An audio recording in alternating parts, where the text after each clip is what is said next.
और अंबेडकर साहब ने नाराज होकर इस मुद्दे पर देश के कानून मंत्री के पद से इस्तीफा दिया और एक भाषण दिया जिसमें कहा कि नेहरू जी ने अपने वायदे को निभाया नहीं है और महिलाओं की बराबरी के लिए जो प्रयास करना चाहिए वो प्रयास कर नहीं रहे। अगर वो चाहते तो अमेरिका में, इंग्लैंड में, दुनिया भर के सबसे अच्छे इंस्टीट्यूट्स में, यूनिवर्सिटीज में प्रोफेसर बन के शानदार जिंदगी गुजार सकते थे। क्या कमी थी उनके जीवन में? पर उनको एक बात हमेशा लगती थी कि अगर मेरे समुदाय में संयोग से मैं पढ़ लिख गया हूं, उनके परिवार के 14 बच्चों में वो 14वें बच्चे थे और उनके खानदान का, उनकी जाति का, समुदाय का पहला बच्चा था जिसने 4वीं क्लास पास की थी। उनको एक ही बात लगती थी कि मैं अपनी जिंदगी तो शानदार बना के गुजार सकता हूं, बड़ी बात नहीं है। पर नियति ने, इतिहास ने मुझे एक ऐसा मौका दिया है कि यदि मैं अपने निजी सुख दुख भूल जाऊं और रात दिन 24 घंटे अपने समाज के विकास में ताकत लगा दूं, तो हो सकता है कि मेरी वजह से हजारों, लाखों, करोड़ों उन व्यक्तियों को बेहतर जिंदगी मिले जिनकी जिंदगी मानवीय जिंदगी तो नहीं है, कई मामलों में पशुओं से भी बदतर जिंदगी है। और इसीलिए मैं कहता हूं कि जो बोधिसत्व शब्द है वो दरअसल वैसे ही व्यक्तियों के लिए बना हुआ है। बोधिसत्व क्या होता है?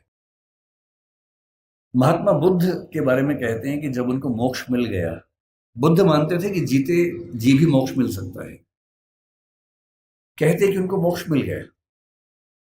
और जब उनको मोक्ष मिल गया तो वो मुक्ति में जाके आनंद में रह सकते थे। पर उन्होंने कहा कि नहीं, इस समाज में, इस दुनिया में इतने लोग दुखी हैं, इतने लोग परेशान हैं। उनके अंदर बहुत करुणा थी। उनको लगता था कि जब तक दुनिया में एक भी व्यक्ति दुखी है, परेशान है, तब तक मैं अकेला मोक्ष लेकर क्या करूंगा। उन्होंने अपने मोक्ष को स्थगित कर दिया और कहा कि मैं लगातार प्रयास करूंगा कि मेरे साथ साथ सभी को मुक्ति मिले। और तब से बुद्धिज्म में कंसेप्ट आया कि जो व्यक्ति अपनी मुक्ति के लिए अर्ह है, एलिजिबल है, उसके बाद भी मुक्त नहीं होना चाहता, क्योंकि वो चाहता है कि मैं सबको मुक्त करके मुक्त होऊंगा, उसको बोधिसत्व कहते हैं। और इस समाज में यदि कोई सच्चा बोधिसत्व हुआ है तो वो डॉक्टर अंबेडकर हैं। इस बात को हमें ईमानदारी से मानना चाहिए। इतने बुरे अनुभवों से गुजरने के बाद इस व्यक्ति को गुस्सा क्यों नहीं आएगा? इस व्यक्ति के अंदर नफरत पैदा क्यों नहीं होती? ऐसा ही हुआ था 1848 में ज्योतिराव फूले के साथ। फूले अंग्रेजी माध्यम से पढ़े हुए व्यक्ति थे और जब पढ़ाई खत्म हुई उनकी 1847 में, 1848 में उनके एक मित्र ने, जो कि उच्च जाति का था, कहा कि मेरी शादी है तो मेरी शादी में आना। इनको भी लगा ठीक है, चलता हूं। उसी शादी में चले गए। उस शादी में वो गए और दूल्हे के माता पिता ने जैसे ही देखा कि एक अवर्ण व्यक्ति विवाह में आ गया है, इतना खराब से उनको लताड़ा, इतना अपमान किया। और ज्योतिराव फूले कहते हैं कि वही मेरा टर्निंग पॉइंट था। मुझे इस अपमान और इस जिल्लत से सिर्फ खुद को नहीं, अपने समाज के हर व्यक्ति को बाहर निकालना था। और इसलिए 1848 में उन्होंने पहली बार लड़कियों का स्कूल खोला, अपनी पत्नी को पढ़ाया, देश के इतिहास में पहली बार लड़कियों की पढ़ाई लिखाई की व्यवस्था की। आज ये जो बच्चियां बैठी हैं, अगर फूले न होते तो आज आप घर के अंदर चौका कर रही होती, चूल्हा चौका कर रही होती, यहाँ ना बैठी होती। इसलिए जिन व्यक्तियों की वजह से हम अच्छा जीवन जी रहे हैं, उनके प्रति कृतज्ञ होना हमारा धर्म है, हमारी जिम्मेदारी बनती है। इतनी खराब परिस्थितियों के बाद जो व्यक्ति इतना आगे बढ़ा, उसने देश के लिए क्या क्या किया, हल्का सा अंदाजा ये भी आपको। जो लोग कहते हैं कि उन्होंने केवल दलित समाज पर कल्याण किया, वो बहुत छोटी बात कहते हैं। वो तो किया ही। उन्होंने महाड़ सत्याग्रह किया, उन्होंने पानी के लेकर खूब सत्याग्रह किया, मंदिर प्रवेश को लेकर सत्याग्रह किया। जब उनको लग गया कि सबसे बात नहीं बनेगी, वो नाराज भी हुए। 1927 में उन्होंने मनुस्मृति दहन किया। 1935 में येवला में घोषणा की कि मैं पैदा हुआ हूं हिंदू धर्म में, लेकिन मैं मरूंगा नहीं हिंदू धर्म में। महात्मा गांधी ने उनसे निवेदन किया कि ऐसा ना करें। उसके बाद 21 साल तक वेट किया ताकि समाज अगर बदल सके तो मुझे इतना बड़ा स्टेप ना लेना पड़े। और 1956 में जब उनको लग गया कि मेरी मृत्यु नजदीक है और मैं अपने समुदाय को संशय में, दुविधा में न छोड़ के जाऊं, तो अपनी मृत्यु से केवल 1.5 महीना पहले 14 अक्टूबर के दिन उन्होंने बौद्ध धर्म को अपना लिया। ये तो एक पक्ष है उनके जीवन का, जो दलित समाज या अछूत समुदाय को मुख्य धारा में लाने के लिए उन्होंने किया।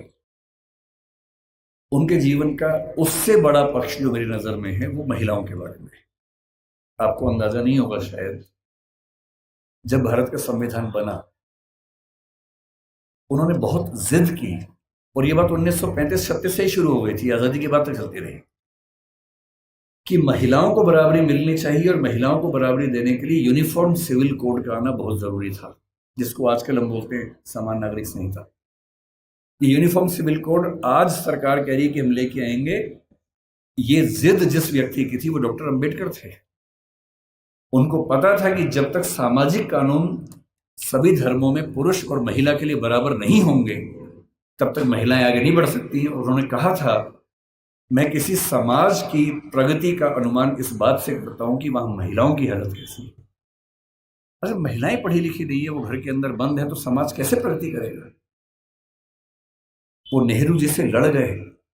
जिस सरकार में वो कानून मंत्री थे 1946 से 51 के बीच का जो दौर था, उन्होंने नेहरू जी से जो प्रधानमंत्री थे खूब झगड़ा किया कि यूनिफॉर्म सिविल कोड आप लेके आइए। उस समय नेहरू जी का मानना यह था कि 1951 के पहले आम चुनाव होने के बाद जनता से विश्वास लेने के बाद मैं लेके आऊंगा। और अंबेडकर साहब ने नाराज होकर इस मुद्दे पर देश के कानून मंत्री के पद से इस्तीफा दिया और एक भाषण दिया जिसमें कहा कि नेहरू जी ने अपने वायदे को निभाया नहीं है और महिलाओं की बराबरी के लिए जो प्रयास करना चाहिए वो प्रयास कर नहीं रहे। और फिर 1956 में उनकी मृत्यु होने से 1 साल पहले, 1.5 साल पहले, जो हिंदू कोड बिल था, Hindu code bill uniform civil code का एक बड़ा हिस्सा था जो हिंदू समाज के बारे में था, उसको 4 कानूनों के रूप में नेहरू जी ने पारित करवाया, जिसमें से एक हिंदू मैरिज एक्ट है, एक हिंदू सक्सेशन एक्ट है। और यदि आज हिंदू समाज की महिलाओं को वो सारे अधिकार मिल पाए हैं जो हिंदू पुरुषों को मिलते हैं, तो उसके पीछे जिम्मेदार सबसे बड़ा यदि कोई एक व्यक्ति है तो वो डॉक्टर अंबेडकर है। इसलिए भारत की महिलाओं को, आप जिस भी धर्म को मानते हो, मुस्लिम समाज पर यूनिफॉर्म सिविल कोड उस समय लागू नहीं करवा पाए वो, अब शायद वो भी होगा। और किसी भी समाज हो, हिंदू समाज हो, मुस्लिम समाज हो, कोई भी समाज, यदि उस समाज की महिलाओं के साथ बराबरी नहीं है तो राज्य की जिम्मेदारी बनती है कि वो कानून बनाकर बराबरी लाए।